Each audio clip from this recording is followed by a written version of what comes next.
আজিৰ এই ভিডিঅ'টিত ফ্ৰেকচনৰ পাৰ্ট 3 তোমালোকৰ বাবে লৈ আহিছো।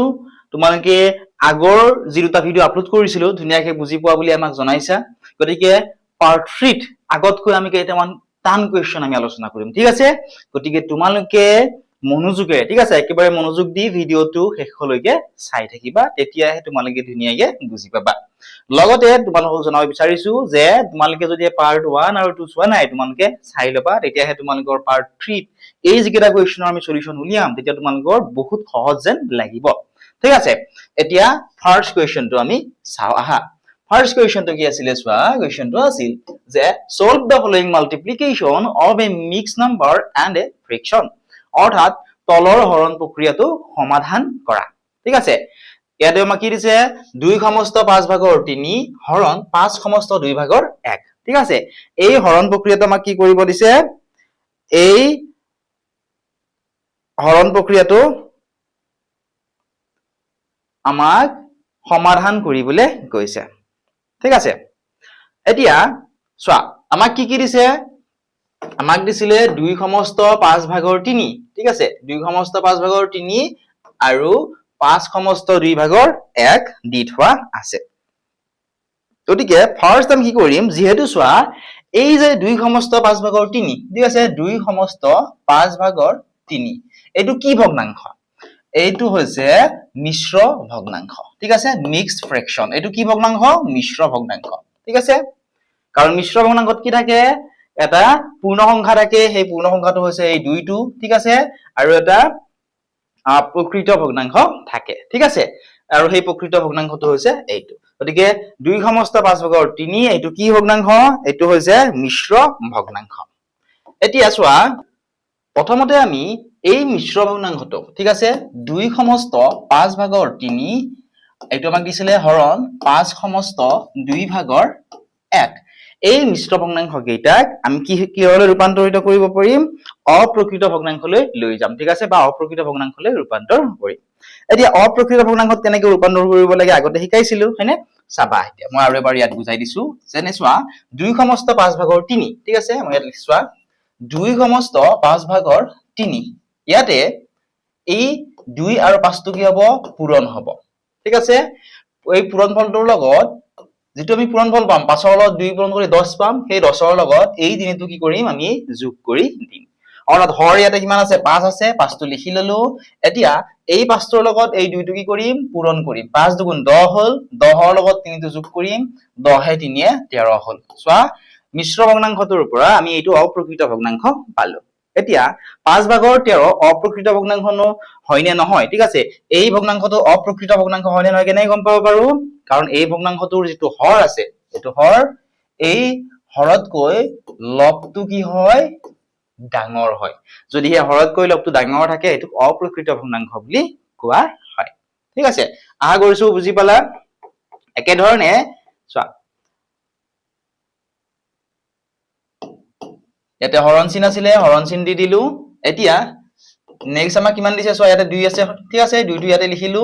এতিয়া চোৱা 5 সমস্ত 2 ভাগৰ 1ৰ এই 5ৰ লগত 2 কি কৰিম? পূৰণ কৰি দিম। 5 দুগুণ কিমান হ'ব? 5 দুগুণ হৈ গ'ল 10, সেই 10টোৰ লগত ওপৰত যিটো 1 আছে 1টো যোগ কৰিম, 10 এ কিমান হৈ যাব? 11 হ'ব, ঠিক আছে? অৰ্থাৎ 5 ভাগৰ 13 হৰণ 2 ভাগৰ 11 আমি পালো, ঠিক আছে? এতিয়া চোৱা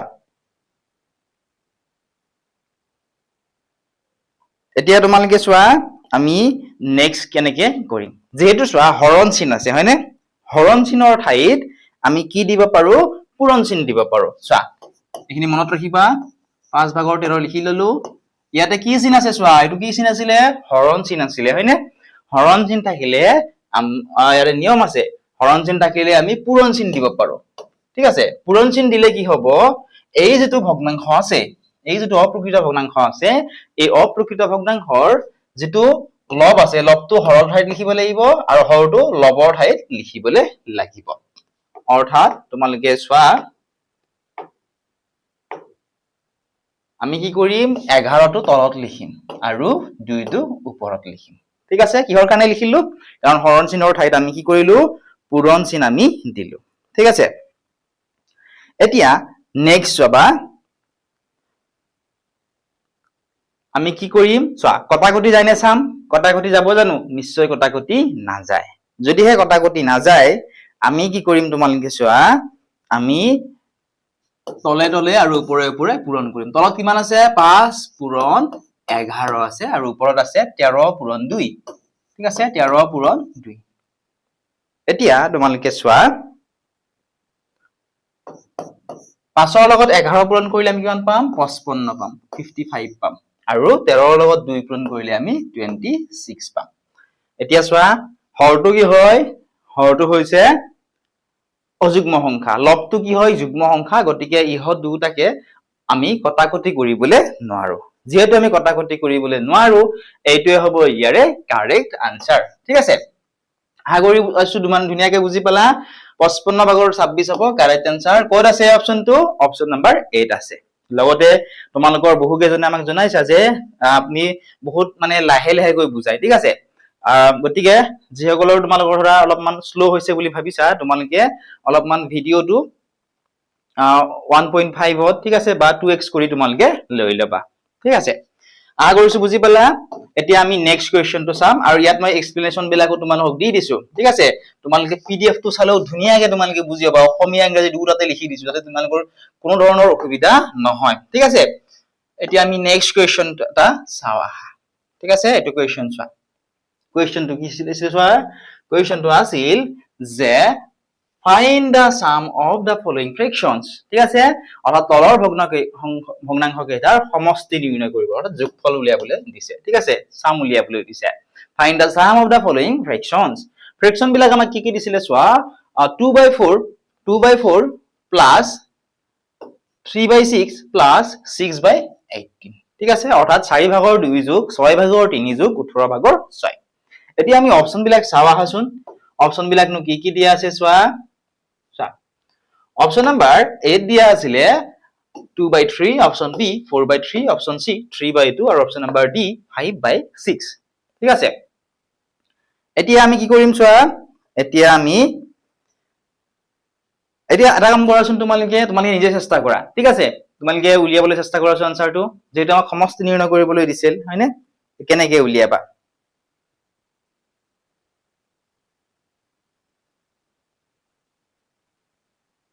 কেনেকৈ উলিয়াব চোৱা আমাক 4 ভাগৰ 2 যোগ 6 ভাগৰ 3 ঠিক আছে যোগ 18 ভাগৰ 6 দিয়া আছিল চেষ্টা কৰাচোন কেনেকৈ উলিয়াব চেষ্টা কৰা তোমালোকে ইয়াৰে এলচিয়াম উলিয়াইও কৰিবলৈ পাৰিবা যেনে চোৱা হৰ কেইটাৰ আমি এলচিয়াম উলিয়াম 4 6 আৰু 18 ঠিক আছে চোৱা 4 6 আৰু 18 কি উলিয়াম আমি এলচিয়াম উলিয়াম গতিকে চোৱা 4 6 আৰু 18 দিয়া আছিল হয়নে এতিয়া চোৱা 2 এৰে গুটে কেইটাই হৰণ যাব 2 এৰে 4 যাব দুবাৰ 6 যাব 3 বাৰ 18 যাব 9 বাৰ এতিয়া চোৱা তলত এটা বস্তু মন কৰা ইয়াতে 2 আছে ইয়াতে 3 আছে ইয়াতে 9 আছে 2 এৰে কাম কেৱল আমি 2 ঘে হৰণ কৰিবলৈ পাৰিম আৰু 2 এৰে 2 ঘে বাৰ যাব 3 আৰু 9 বাৰ নাযায় মনত ৰাখিবা এনেকুৱা ধৰণে যেতিয়া আমি হৰণ কৰিবলৈ চাম মাত্ৰ এটাক যদি বাৰ যায় ঠিক আছে এই তিনিটাৰ বা যিকোনো চাৰিটাৰ যদি এটাক মাত্ৰ বাৰ যায় তেতিয়া আমি বাৰ দিবলৈ নালাগে ঠিক আছে আমি 2 ৰ পিছত কি আছে 2 ৰ পিছত আছে 3 3 ৰে চাওহাচোন 3 ৰে দুটাকে বাৰ যাব চোৱা 3 ৰে চোৱা 2ক বাৰ না যায় গতে 2 টো লিখি ললো 3 ৰে এই 3 টো কেইবাৰ যাব এবাৰ 3 গুণ 3 আৰু 9 কিমান বাৰ যাব 3 বাৰ 3 3 গুণ 9 এতিয়া তোমালোকে চোৱা তলত কি পালা 2 1 আৰু 3 পালা 2 1 আৰু 3 যিকোনো দুটাক ঠিক আছে যিকোনো অংকৰে আমি ডিভাইড কৰিবলৈ নোৱাৰো গতিকে এইখিনি আমি পূৰণ কৰি দিলে হৈ যাব ঠিক আছে কি পালো চোৱা 2 পূৰণ 3 পূৰণ 2 পূৰণ 3 একটো কি হয় মানে পূৰণ কৰা নাই কাৰণ একৰ লগত যিকোনো সংখ্যা পূৰণ কৰিলে আমি সেই সংখ্যাটোৱে পাই যাম গতিকে একেটা আমি পূৰণ ফলটো লিখো আহা কিমান পাম 2 3 গুণ 6 2 3 গুণ 6 6 2 গুণ 12 12 3 গুণ 36 30 কিমান পালো 6 পালো ঠিক আছে অৰ্থাৎ আমি প্ৰথমতে কি কৰিলো এলচিয়াম উলিয়াই ললো এলচিয়াম কিমান পালো 36 পালো ঠিক আছে চোৱা মই লিখি দিছো এলচিয়াম কিমান হৈ গল এলচিয়াম 36 এতিয়া কি কৰিম তোমালোকে চোৱা যেহেতু আমি এলচিএম 36 পালো গতিকে ইয়াত 36 টো লিখি ল'ব পাৰো এতিয়া এই যেটো 4 আছে প্ৰথম যেটো ভগ্নাংশ আছিল 4/2 4/2 ৰ এই যেটো 4 আছে এই 4 এৰে 36 ক কিমান বাৰ যাব 4 এৰে 36 ক যাব 9 বাৰ 4 9 গুণ 36 ঠিক আছে 4 9 যা 36 যেহেতু চোৱা 9 বাৰ গল সেই 9 টোৰ লগত এই দুইটো আমি কি কৰিম পূৰণ কৰি দিম 9 পূৰণ 2 9 দুগুণ কিমান হৈ যাব 18 হ'ব যদি তোমালোকৰ বুজি পোৱাত অসুবিধা হৈছে ৰিপিট কৰি আৰু এবাৰ চাই লবা ঠিক আছে এতিয়া সেকেন্ড ভগ্নাংশটো চাও সেকেন্ড ভগ্নাংশত দি আছে 6/3 হৰত আছিল 6 সেই 6 টোৰে 36 ক কেইবাৰ যাব 6 বাৰ যাব ঠিক আছে 6 6 গুণ 36 গতিকে যেহেতু 6 বাৰ গল সেই 6 টোৰে 3 টোক পূৰণ কৰি দিম 6 3 গুণ আকৌ হৈ গল 18 যেহেতু ইয়াত 6 এইবিলাক যোগচিন আছে গতিকে ইয়াতো আমি যোগচিন ব্যৱহাৰ কৰিছো এতিয়া নেক্সট এই ভগ্নাংশটো 18/6 ৰ তলত কিমান আছে চোৱা 18 আছে 18 ৰে 37 কিমান বাৰ যাব দুবাৰ যাব ঠিক আছে সেই দুইটোৰে লব 6 ক আমি পূৰণ কৰি দিম ঠিক আছে 2 6 গুণ কিমান হ'ব 2 6 গুণ হ'ব 12 আশা কৰিছো এইখিনি ধুনীয়াকৈ বুজি পালা এতিয়া নেক্সট কি কৰিম চোৱা ইয়াতে 36 হৈ গল এতিয়া 18 দুটা আছে হয়নে 18 দুটা যোগ কৰিলে কিমান হ'ব 18 দুগুণ 37 37 ৰ লগত 12 যোগ কৰা 37 ৰ লগত 12 যোগ কৰিলে আমি কিমান পাম 48 পাম 48 পাম তোমালোকে যোগটো কৰি চাবা ঠিক আছে এতিয়া চোৱা 33 ভাগৰ আমি 48 পালো হয়নে এটো ভগ্নাংশ আমি পালো কিন্তু এটো ভগ্নাংশটো আমাৰ অপচনত নাই কিন্তু আমি এই ভগ্নাংশটোক আমি লঘিষ্ঠ আকাৰলৈ লৈ যাবলৈ পাৰো হয়নে লঘিষ্ঠ আকাৰলৈ লৈ যাব পাৰো চোৱা আমি প্ৰথমতে 2 এৰে গটাগটি কৰিব পাৰো 2 এৰে 4 কিমান যাব দুবাৰ আৰু 8ক যাব 4 বাৰ অৰ্থাৎ 2 24 গুণ 48 হৈ গল একে ধৰণে 37ক চোৱা 2 এৰে 3 ক এবাৰ যাব আৰু 6 1 টো ৰৈ গল নহয় 1 টো 16 হৈ গল 2 8 গুণ কিমান হ'ব চোৱা 2 এৰে 3 কিমান বাৰ যাব এবাৰ 2 1 গুণ 2 ঠিক আছে 3 2 গলে 1 ৰল হে 1 টো 6 ৰ লগে 16 হৈ গল 2 8 গুণ কিমান হ'ব 16 অৰ্থাৎ 18 দুগুণ কিমান হয় 37 হয় আকৌ চোৱা 2 এৰে যাব 2 এৰে কিমান বাৰ গল 12 বাৰ ঠিক আছে আৰু 18 কিমান বাৰ যাব 9 বাৰ এতিয়া চোৱা 12 আৰু 9 আছে দুটাই কি হয় এটা অযুগ্ম এটা যুগ্ম সংখ্যা গতে 2 এৰে 9 ক আমি বাৰ দিব নোৱাৰো গতে 2 ৰ পিছত আমি 3 পাও 3 ৰে আমি চাও আহা 3 ৰে 9 কিমান বাৰ যাব 3 বাৰ আৰু 3 ৰে 12 যাব 4 বাৰ আৰু কটাকটি যাব নে না যায় অৰ্থাৎ আমি ইয়াৰ পৰা কিমান পালো তোমালোকে চোৱা 4/3 পালো 4/3 কোনটো অপচনত আছে 4/3 আছে অপচন নাম্বাৰ বি গতিকে এই কোৱেশ্চনটিৰ অপচন নাম্বাৰ বি হ'ব কাৰেক্ট আনসাৰ এনে ধৰণে তোমালোকে আনসাৰ বিলাক উলিয়াবলে লাগিব ঠিক আছে আশা কৰিছো ধুনীয়াকৈ তোমালোকে বুজি পাইছা যদি তোমালোকে ভিডিওটো চাই বুজি পাইছা তোমালোকে আমাক জনাবলে নাপাহৰিবা ঠিক আছে এনেকুৱা ধৰণৰ কোৱেশ্চনে আহিব বহুত বেছি টান কোৱেশ্চনো তোমালোকৰ পৰীক্ষাত নাহে এতিয়া আমি আন এটা কোৱেশ্চন চাও আহা কোৱেশ্চনটো তোমালোকে চোৱা if 1/5 a specific number is 35 what is the value of 1/7 of that same number অৰ্থাৎ যদি এটা নিৰ্দিষ্ট সংখ্যাৰ 5 ভাগৰ 1 অংশৰ মান 35 হয় তেন্তে সেই একেটা সংখ্যাৰ 7 ভাগৰ 1 অংশৰ মান কিমান হ'ব ঠিক আছে কি কৈছে চোৱা যদি এটা নিৰ্দিষ্ট সংখ্যাৰ 5 ভাগৰ 1 অংশৰ মান কিমান বুলি কৈছে 35 বুলি কৈছে ঠিক আছে 5 ভাগৰ কিমান অংশৰ মান 1 অংশৰ মান 35 হয় তেন্তে সেই একেটা সংখ্যাৰে 7 ভাগৰ 1 অংশৰ মান কিমান হ'ব যে কেনেকৈ উলিয়াবা চোৱা অপচন বিলাক তোমালোকে চোৱাচোন অপচন বিলাক কি দিয়া আছিল অপচন বিলাক আমি চাও আহা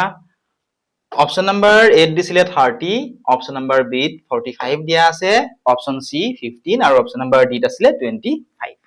এতিয়া চাবা যেহেতু আমাক হৈছে এটা নিৰ্দিষ্ট সংখ্যাৰ 5 ভাগৰ 1 অংশৰ মান 35 হয় হয়নে গতিকে আমি কি কৰিব পাৰো যেটো 5 ভাগৰ 1 অংশৰ মান বুলি কৈছে হয়নে আৰু এটা নিৰ্দিষ্ট সংখ্যা বুলি দিছে হয়নে গতিকে সংখ্যাটো আমাক দিয়া নাই ঠিক আছে মনত চোৱা নিৰ্দিষ্ট সংখ্যাৰ বুলি দিছে সংখ্যাটো আমাক দিয়া নাই যেহেতু আমাক সংখ্যাটো দিয়া নাই আমি কি কৰিব পাৰো এটো x বুলি ধৰি লব পাৰো ঠিক আছে অৰ্থাৎ 5 ভাগৰ 1 অংশৰ ঠিক আছে পূৰণ ঠিক আছে এটোক আমি কি বুলি ধৰিলো যেটো সংখ্যাটো দিয়া নাই x = 35 5 আশা কৰিছো বুজি পালা কিহৰ কাৰণে এনেকে লিখিলো যেহেতু 5 ভাগৰ 1 অংশৰ মান 35 বুলি দিছে এটা নিৰ্দিষ্ট সংখ্যাৰ গতে 5 ভাগৰ 1 পূৰণ x বুলি লল x বুলি কোনটো লৈছো সেই নিৰ্দিষ্ট সংখ্যা যেটো সংখ্যা আমাক দিয়া সেইটো আমি ধৰি লৈছো ঠিক আছে গতিকে চোৱা আমাক যেহেতু চোৱা এই নিৰ্দিষ্ট সংখ্যাটোৰ মান লাগে অৰ্থাৎ x ৰ মান লাগে হয়নে গতিকে আমি কি কৰিম চোৱা আমি এই x টো কি কৰিম চোৱা এইফালে লৈ আহিম ঠিক আছে এতিয়া চোৱা ইয়াতে কিমান আছে 35 আছে 35 টো আমি লিখি ললো ঠিক আছে আৰু ইয়াতে চোৱা এটো কি হৈ আছে এটো হৰণ হৈ আছিল হয়নে ইফালে অনাৰ লগে এটো কি হৈ যাব পূৰণ হৈ যাব অৰ্থাৎ 35 * 5 হৈ গল এতিয়া 35 ৰ লগত যদি আমি 5 ইনটু কৰো তেতিয়া হলে কিমান পাম 35 * 5 = 175 অৰ্থাৎ 175 আমি পালো ঠিক আছে এতিয়া চোৱা এই সংখ্যাটোৰে আমাক কি কৈছে সেই একেটা সংখ্যাৰে 7 ভাগৰ 1 অংশৰ মান বুলি কৈছে কি কৈছে সেই একেটা সংখ্যাৰে 7 ভাগৰ 1 অংশৰ মান কিমান হ'ব সুধিছে গতিকে চোৱা সেই সংখ্যাটো আমি কিমান পালো 175 পালো গতিকে 175 লিখি লোৱা ঠিক আছে 175 লিখি লোৱা কিহৰ কাৰণে 175 লিখিলো কাৰণ আমাক কৈছিল তেন্তে সেই একেটা সংখ্যাৰে 7 ভাগৰ 1 অংশৰ মান কিমান হ'ব গতিকে 175 লিখি ললো চোৱা ইয়াৰ লগত আমি কি কৰিব লাগিব পূৰণ কৰিব লাগিব কি পূৰণ কৰিব লাগিব 7 ভাগৰ 1 বা 1/7 ঠিক আছে এতিয়া তোমালকে চোৱা পূৰণ কৰিলে আমি ইয়াৰে আনসাৰটো কি পাম তোমালকে কৰি চোৱাচোন এটো পূৰণ কৰি চোৱা পূৰণ কৰিলে ইয়াৰে আনসাৰটো কিমান পোৱা 175 * 7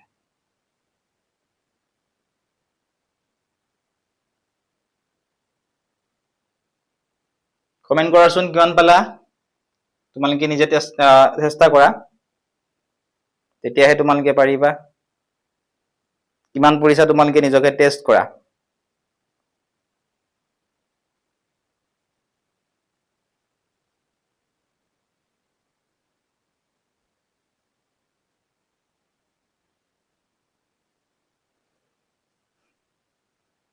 দিয়া চোৱা আমি কটাকটি কৰিব পাৰো যেনে ইয়াতে 7 আছে হয়নে কাঠাৰে কটাকটি যাব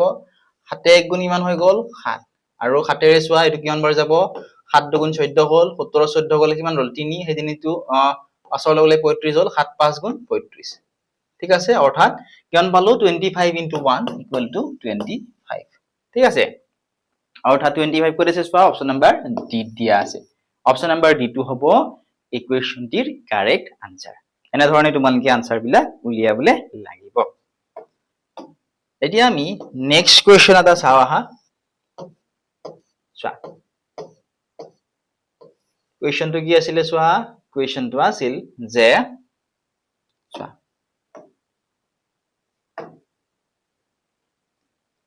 which of the following fractions is the absolute smallest ঠিক আছে অৰ্থাৎ তলৰ কোনটো ভগ্নাংশ আটাইতকৈ সৰু হে আমাক সুধিছে ইয়াতে কেইটা ভগ্নাংশ দিছে ভগ্নাংশ কেইটাৰ কোনটো আটাইতকৈ সৰু সুধিছে অপচন নাম্বাৰ 8 দিছিলে 2 ভাগৰ 5 অপচন বি 3 ভাগৰ 8 অপচন সি 3 ভাগৰ 4 অপচন নাম্বাৰ ডি আছিল 9 ভাগৰ 2 ইয়াৰে কোনটো ভগ্নাংশ আটাইতকৈ সৰু হেয়া আমাক উলিয়াবলে কৈছে তে কেনেকৈ উলিয়াবা কোনটো ভগ্নাংশ আটাইতকৈ সৰু চেষ্টা কৰাচোন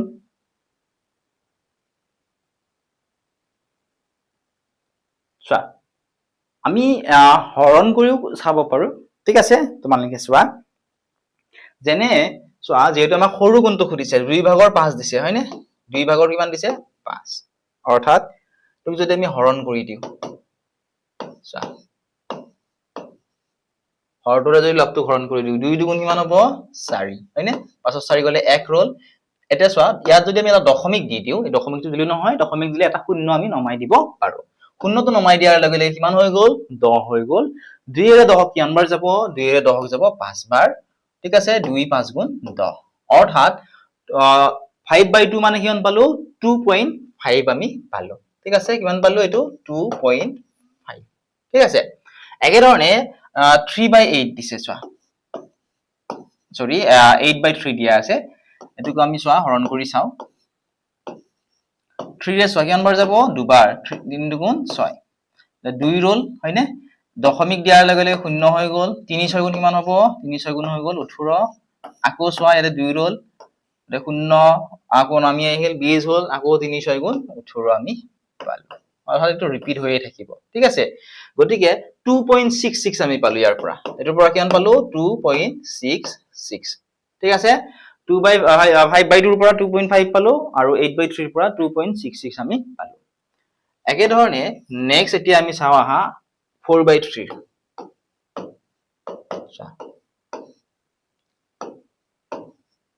তিনি গুণ কিমান হ'ব 3 1 ৰল হয়নে দশমিক দিলে শূন্য নামিল 3 3 গুণ কিমান হৈ গল 9 আকৌ 1 ৰল শূন্য নামিল 3 3 গুণ 9 অৰ্থাৎ এই ৰিপিট হৈ থাকিব গতিকে আমি আৰু নকৰো কিমান পালো আমি 1.33 আমি পালো আৰু এটা আছিলে 2/9 দুই নম্বৰ নম্বৰ ডি 2/9 টো আমি কৰি চাও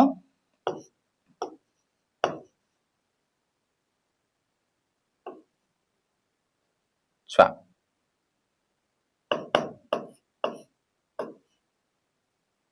মই কিমান দিছিলে 2/9 দিছিলে গতিকে ইয়াতে 2 হ'ব গতিকে ইয়াত যেটো 9 ৰে 2 এক বাৰ দিব নোৱাৰো শূন্যটো আগত আহি যাব ঠিক আছে তাৰ পিছত চোৱা দশমিক দিলো দশমিক দিয়াৰ পিছত চোৱা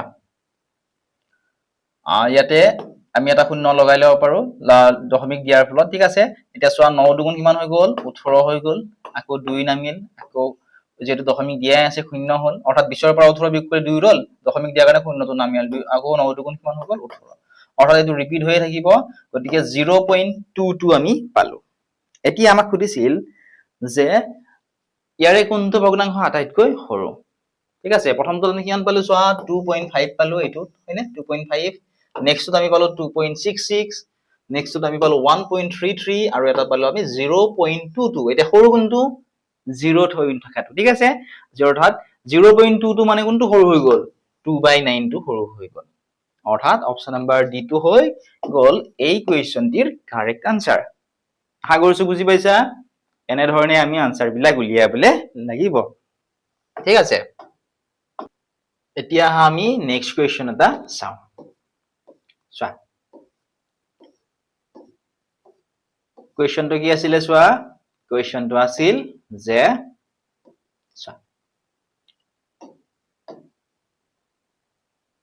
what is the reciprocal of the mixed number অৰ্থাৎ 4 সমস্ত 5 ভাগৰ 1 এটো কি ভগ্নাংশ এটো মিশ্ৰ ভগ্নাংশ বা মিশ্ৰ সংখ্যা ঠিক আছে ইয়াৰ আমাক প্ৰতিক্ৰম অৰ্থাৎ ৰেচিপ্ৰকেল টো কি হ'ব হে আমাক উলিয়াবলে কৈছে অপচন এ চোৱা option A 5/21 option B 21/5 option C 1/4/5 option number D 1/4 দেখোনটো অপচন কাৰেক্ট হ'ব তোমালকে চেষ্টা কৰা আনসাৰটো উলিয়াবলে 4 সমস্ত 5 ভাগৰ 1 এই মিশ্ৰ ভগ্নাংশটোৰ প্ৰতিক্ৰমটো কি হ'ব আমাক সুধিছে ঠিক আছে এতিয়া চোৱা যেটো মোক প্ৰতিক্ৰম উলিয়াব দিছে ফাৰ্স্ট আমি কি কৰিম তোমালকে চোৱা আৰু প্ৰথমতে নিজে চেষ্টা কৰাচোন তোমালকে যদি পাৰিছা কমেন্ট সেকশনত কমেন্ট কৰি জনোৱা চোৱা যেটো এটো মিশ্ৰ ভগ্নাংশ এটো মিশ্ৰ ভগ্নাংশৰ পৰা এটো আমি অপ্ৰকৃত ভগ্নাংশলে লৈ যাম লৈ গলে হৰটো আমি ইয়াতে লিখি দিলো এটা এই দুটা পূৰণ 4 5 গুণ কিমান হৈ গল 4 5 গুণ হৈ গল 20 এই 20 ৰ লগত এই যেটো 1 আছে এটো যোগ কৰি দিম 20 ৰ লগত 1 যোগ কৰিলে হৈ গল 20 একে 21 অৰ্থাৎ 5 ভাগৰ 21 আমি পালো অৰ্থাৎ সেই মিশ্ৰ ভগ্নাংশটোৰ পৰা আমি এটা অপ্ৰকৃত ভগ্নাংশ পাই গলো চোৱা এতিয়া প্ৰতিক্ৰম বা ৰেচিপ্ৰকেল নো কি হয় যদিহে নাজানা তোমালকে প্ৰথমতে জানি লোৱা তেতিয়া তোমালকৰ আনসাৰটো উলিয়াত সুবিধা হ'ব চোৱা এটা ভগ্নাংশৰ ঠিক আছে ধৰি লোৱা এটো যিকোনো এটা ভগ্নাংশ যেনে 1/2 এটা ভগ্নাংশৰ লব আৰু হৰৰ স্থান সলনি কৰিলে তাৰ প্ৰতিক্ৰম পোৱা যায় ঠিক আছে অৰ্থাৎ প্ৰতিক্ৰম যদি আমি কৰিব লাগে ঠিক আছে প্ৰতিক্ৰম যদি আমি উলিয়াব লাগে তেতিয়া কি কৰিব লাগে প্ৰতিক্ৰম মানে কি হয় লব আৰু হৰৰ স্থান সলনি কৰিলে তাৰ কি পোৱা যায় প্ৰতিক্ৰমটো পোৱা যায় অৰ্থাৎ ইয়াতে এটো লব হয় আৰু তলৰটো কি হয় হৰ হয় এতিয়া লবটো আমি হৰৰ ঠাইত যদি লিখি দিও অৰ্থাৎ 1 টো আমি হৰৰ ঠাইত লিখিলো 2 টো আমি লবৰ ঠাইত লিখি দিম ঠিক আছে অৰ্থাৎ 1/2 ৰ ৰেচিপ্ৰকেল বা প্ৰতিক্ৰম 2/1 হৈ গ'ল একে ধৰণে যেহেতু আমাক এই মিশ্ৰ সংখ্যাটোৰ প্ৰতিক্ৰম সুধিছিল মিশ্ৰ সংখ্যাটো প্ৰথমতে আমি অপ্ৰকৃত ভগ্নাংশলৈ লৈ গলো আৰু ইয়াৰ যদি প্ৰতিক্ৰমটো লিখিব লাগে তেতিয়া 21 টো তলত লিখিব লাগিব আৰু 5 টো আমি ওপৰত লিখিবলৈ লাগিব অৰ্থাৎ 5/21 আমি পালো ঠিক আছে আশা কৰিছো ধুনীয়াকৈ তোমালোকে বুজি পালা এনেকুৱাকৈ আমি প্ৰতিক্ৰম উলিয়াবলৈ লাগিব এতিয়া আমি অন্য এটা কুৱেশ্যনৰ সলিউশন উলিয়াবলৈ চেষ্টা কৰো চোৱা কুৱেশ্যনটো কি আছিলে কুৱেশ্যনটো আছিল যে চোৱা what is the final value when 21/5 is divided by the whole number 6 অৰ্থাৎ চোৱা 5/21ক পূৰ্ণ সংখ্যা 6 ৰে হৰণ কৰিলে সৰলীকৃত মান কিমান হ'ব আমাক খুজিছে 5/21ক পূৰ্ণ সংখ্যা 6 ৰে হৰণ কৰিলে সৰলীকৃত মান কিমান হ'ব উলিয়াবলৈ কৈছে ঠিক আছে এতিয়া তোমালোকে চাবা কেনেকৈ আমি ইয়াৰ আনসাৰটো উলিয়াম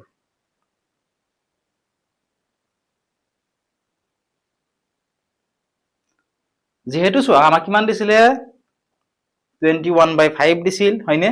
আমাক এটা পূৰ্ণ সংখ্যা দিছিল পূৰ্ণ সংখ্যা কোনবোৰ আছিলে শূন্যকে আৰম্ভ কৰি যিবোৰ স্বাভাৱিক সংখ্যা যেনে 1 2 3 4 যিবোৰ গণনা কৰিবলৈ ব্যৱহাৰ কৰা সংখ্যা আছে সেইবোৰ হৈছে পূৰ্ণ সংখ্যা গতিকে 6 টো এটা কি হয় পূৰ্ণ সংখ্যা অৰ্থাৎ আমাক কৈছে যে 5/21ক পূৰ্ণ সংখ্যা যদি 6 ৰে হৰণ কৰা হয় তেতিয়াহ'লে সৰলীকৃত মানটো কিমান হ'ব উলিয়াবলৈ এতিয়া আহা চেষ্টা কৰো চোৱা আমাক কিমান দিছিলে 5/21 দিছিল ঠিক আছে কি কৰিব দিছে আমাক হৰণ কৰিব দিছে ঠিক আছে হৰণ যেহেতু কৰিব দিছে আমি কি চিন দিম ইয়াত হৰণ চিন দি দিম হ'ব কিহেৰে হৰণ কৰিব দিছে পূৰ্ণ সংখ্যা 6 ৰে হৰণ কৰিব দিছে গতিকে আমি ইয়াত কি লিখি ললো 6 লিখি ললো ঠিক আছে এতিয়া আমাক সৰলীকৃত মানটো উলিয়াবলৈ দিছে এতিয়া চোৱা ভগ্নাংশ এটা যদি এটা পূৰ্ণ সংখ্যাৰে হৰণ কৰিব লাগে তেতিয়া ভগ্নাংশটোক সংখ্যাটোৰ প্ৰতিক্ৰমেৰে পূৰণ কৰিব লাগে অৰ্থাৎ চোৱা ইয়াতে তো হৈ গল 21/5 divided by ঠিক আছে এতিয়া চোৱা হৰণ চিন যেহেতু আমাক ইয়াতে দি থোৱা আছে এটো কি চিন আছিলে হৰণ চিন আছিলে হয়নে হৰণ চিনৰ ঠাইত আমি পূৰণ চিন দিব পাৰো হয়নে কি দিব পাৰো আমি হৰণ চিনৰ ঠাইত পূৰণ চিন আমি দিব পাৰো এটা এটা বস্তু মন কৰা ইয়াৰ 6ৰ তলত একো নাই মানে এটা কি আছে এটা আমাৰ 1 আছে এটো মনত ৰাখিবা ঠিক আছে 6ৰ তলত একো নাই মানে কি আছে এটা 1 আছে এটো নিয়ম হয় এটো মনত ৰাখিবা ঠিক আছে চোৱা যেহেতু তলত 1 এটা আছে যদিহে চোৱা ইয়াৰে যদি আমি হৰণ চিনৰ ঠাইত কি দিম পূৰণ চিন দিয়াৰ লগে লগে এই 1টো কি হ'ব ওপৰত গুচি যাব আৰু 6টো তলত আহি যাব আৰু হৰণ চিনৰ ঠাইত যদি পূৰণ চিন দিয়া হয় হৰটো লব হয় লবটো হৰ হয় ঠিক আছে এতিয়া তোমালোকে চোৱা কটাকটি যাব নেকি কটাকটি যাবনে চোৱা নাযায় হয়নে যেহেতু কটাকটি নাযায় তলে তলে আৰু ওপৰে ওপৰে আমি পূৰণ কৰি দিম যেনে চোৱা 5 পূৰণ 6 5 6 গুণ কিমান হৈ গ'ল 30 আৰু 21 গুণ কিমান হৈ গ'ল 21 হৈ গ'ল ঠিক আছে চোৱা এতিয়া অপচনত আছে নেকি এইবিলাক চোৱাচোন 21/30 আছে নেকি অপচনত 21/30 নাই অপচনত হয়নে অপচনত নাই যেহেতু নাই এটো আমি কি কৰিব লাগিব সৰলীকৃত আৰু যেহেতু আমাক কি কৰিছে সৰলীকৃত মানটো খুদিছিলে গতিকে আমি এই ভগ্নাংশটো অৰ্থাৎ 21/30ক 30/21ক আমি কি কৰিম আমি লঘিষ্ঠ আকাৰলৈ আনিম 2 এটো কটাকটি নাযায় কাৰণ 21ক কাটিব নোৱাৰো 2 এৰে হয়নে 3 এৰে চোৱা 3 এৰে দুটাই কটাকটি যাব 3 এৰে 21ক কিমান বাৰ যাব 7 বাৰ যাব 3 7 গুণ 21 30ক যাব 10 বাৰ আৰু কটাকটি যাব জানো নাযায় যেহেতু আৰু কটাকটি নাযায় আমি আনসাৰটো কিমান পালো 7/10 পালো 7/10 কোড আছে অপচন নাম্বাৰ বি ত আছে গতিকে অপচন নাম্বাৰ বি টো হ'ব এই কুৱেশ্যনটিৰ কাৰেক্ট আনসাৰ আশা কৰিছো বুজি পাইছা ধুনীয়াকে এনেকুৱা ধৰণে তোমালোকে আনসাৰ বিলাক উলিয়াবলৈ লাগিব ইয়াত মই গোটেইখিনি স্টেপ বাই স্টেপ তোমালোকক লিখি দিছো ঠিক আছে এতিয়া চোৱা নেক্সট কুৱেশ্যনটো আছিল যে which symbol correctly completes the statement, অৰ্থাৎ খালী ঠাইত কোনটো চিহ্ন শুদ্ধকৈ বহিব আমাক সুধিছে। খালী ঠাইত কোনটো চিহ্ন শুদ্ধকৈ বহিব, অৰ্থাৎ খালী ঠাই কোনখিনি হয়, এইখিনি খালী ঠাই, এই খালী ঠাইখিনিত ইয়াতে এই চিনবিলাক দি থোৱা আছে, যেনে লেছ দেন দিছে, গ্ৰেটাৰ দেন দিছে, ইকুৱেল দিছে আৰু প্লাছ চিন দিছে, হয়নে? Less than, greater than, equal আৰু প্লাছ চিন দিয়া আছে। এই খালী ঠাইখিনিত কোনটো চিন বহিব সেই অপচন 4টাৰ ভিতৰত আমাক সুধিছে। এতিয়া তোমালোকে আনসাৰটো উলিওৱা আৰু কমেন্ট সেকশনত আমাক কমেন্ট কৰা যে অপচন নাম্বাৰ A কাৰেক্ট হ'ব বা B কাৰেক্ট হ'ব। ঠিক আছে, কমেন্ট কৰা তোমালোকে। আৰু তোমালোকক যদি ইয়াৰে PDF সমূহৰ লগতে সম্পূৰ্ণ ভিডিঅ' সমূহ লাগে বা তোমালোকে অনলাইন ক্লাছ কৰিব বিচৰা, এতিয়াই ডেসক্ৰিপচনত দিয়া লিংকত ক্লিক কৰা আৰু আমাৰ এপটো ডাউনলোড কৰি লোৱা। ঠিক আছে, তাত 199ত গোটেইখিনি তাত তোমালোকে পাই যাবা, প্ৰিভিয়াছ ইয়াৰ কুৱেশ্যন পেপাৰ আৰু তাৰপিছত টপিক ৱাইজ ভিডিঅ' গোটেইবিলাক তাত তোমালোকে পাই যাবা। আৰু ইয়াৰ ৰিলেটেড যদি কিবা কুৱেশ্যন আছে তোমালোকে জনাবলৈ নাপাহৰিবা, ভিডিঅ'টো চাই কেনে পালা আমাক জনাবা, তেতিয়াহে আমি এনেকুৱা ধৰণৰ ভিডিঅ' আপলোড কৰিবলৈ আৰু উৎসাহিত হ'ম। লগতে পাৰিলে তোমাৰ বন্ধু বান্ধৱীসকলৰ লগতো শ্বেয়াৰ কৰি দিবা।